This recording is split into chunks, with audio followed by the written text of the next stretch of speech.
Bupati Semarang Ngesti Nugraha meresmikan museum sekolah di SMP Negeri 1 Ungaran, Kabupaten Semarang pada Sabtu 27 Agustus lalu. Museum itu berada di 3 ruangan di bangunan utama sekolah. 3 ruangan itu dipenuhi dengan barang-barang kuno di dunia pendidikan, sebagian besarnya merupakan peninggalan dari SMP Negeri 1 Ungaran sendiri. Dari penuturan Ngesti, bangunan sekolah yang merupakan cagar budaya itu sangat tepat untuk dijadikan museum. Untuk informasi selengkapnya akan disampaikan langsung oleh wartawan Tribun Jateng, Reza Gustaf, yang kini sudah terhubung bersama kami. Silahkan Reza. Baik rekan Mei, jadi teman-teman dan Tribuners di Kabupaten Semarang, tepatnya di daerah Ungaran sendiri, ada museum baru yang diresmikan oleh Bupati Semarang Ngesti Nugraha pada Sabtu, tanggal 27 Agustus 2022 kemarin ya. Letaknya itu ada di depan di SMP 1 Ungaran, SMP Negeri 1 Ungaran itu bangunan utamanya termasuk bangunan cagar budaya dan ada 3 ruangan di dalamnya yang saat ini dipakai untuk jadi museum.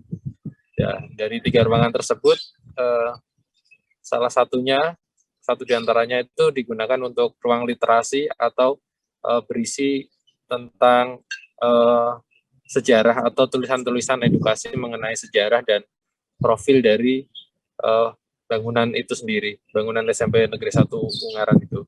Jadi di SMP Negeri 1 Ungaran itu merupakan bangunan kuno ya, sudah sejak tahun 1911 dan dulu digunakan dimanfaatkan untuk bermacam-macam, misalnya kantor polisi, lalu kantor guru dan lain-lain hingga saat ini menjadi SMP Negeri 1 Ungaran.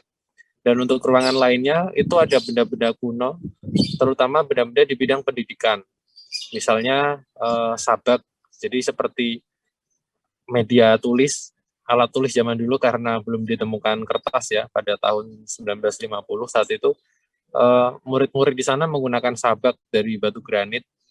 Jadi mereka menulis di sabak itu menggunakan grip dan bisa dihapus menggunakan tangan. Itu salah satu alat yang kuno, cukup kuno, dan ada juga buku-buku tulis dan buku pelajaran pada sekitar tahun 1970.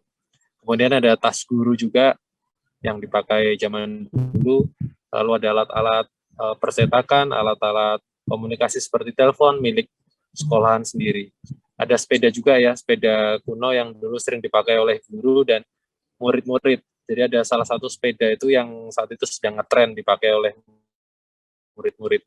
Dan museum ini juga tidak hanya terkhusus untuk siswa dan wali murid dan alumni juga, tapi terbuka untuk masyarakat umum.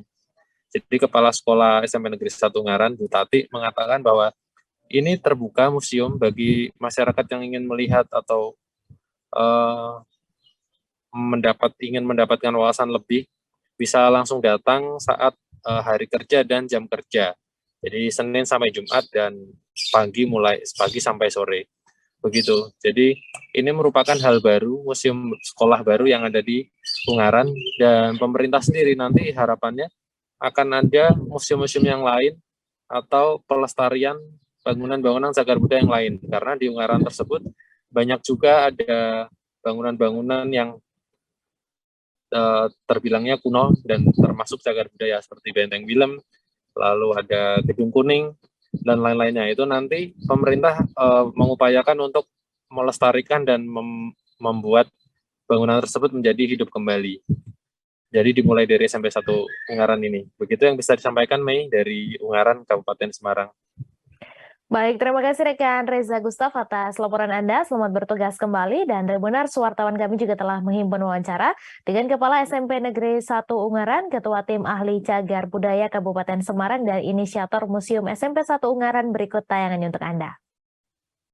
Setelah adanya museum ini, tentu saja mudah-mudahan museum ini sebagai bahan pembelajaran bagi peserta didik di SMP Negeri 1 Ungaran khususnya, dan pengunjung museum dana dari PUPR, APBN, kemudian sudah selesai dan oleh pihak sekolah dan beberapa kolaborator, bangunan yang ada di sini sebagai situs cagar budaya ini juga dijadikan sebagai museum sekolah. Di museum ini, sabak ini seperti apa ini? Oh ya, di Jadi salah satu koleksi museum yang ada di museum sekolah adalah sabah. Sabah itu adalah salah satu alat tulis zaman dulu, ya populer di 1950-an. Jadi kalau kita lihat di 1950-an itu kertas itu masih sangat-sangat terbatas, sehingga salah satunya adalah menggunakan sabah. Sabah sendiri itu terbuat dari batu hitam, kemudian diberi figura kayu. Jadi, dan cara penulisannya pakai grip. Jadi ada alat tulisnya pakai grip ya? Jadi grip, jadi benar-benar grip. Jadi saat digoreskan pada kayu dia bukan muncul goresan ini. Dan uniknya adalah kenapa orang zaman dulu itu memiliki ingatan yang kuat, karena ini setelah selesai mata pelajaran yang lainnya langsung dihapus. Dihapusnya pakai apa? Dihapusnya pakai tangan bisa, pakai kain juga bisa. Terima kasih sudah nonton. Jangan lupa like, subscribe, dan share ya.